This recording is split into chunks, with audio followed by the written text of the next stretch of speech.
Hello, check, check. Is the class listening? Hello, check. Yeah. Okay, good.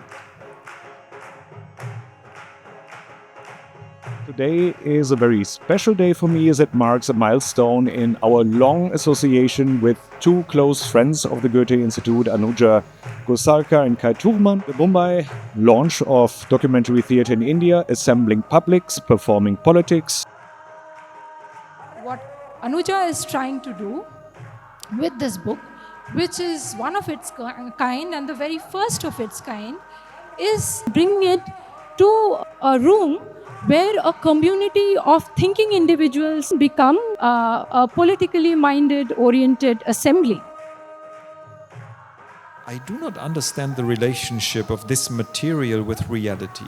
When we remember things of the past, we also produce them. I want to concentrate on the ways facts are transcribed in our language. This is the aesthetic dimension of theatre around documents.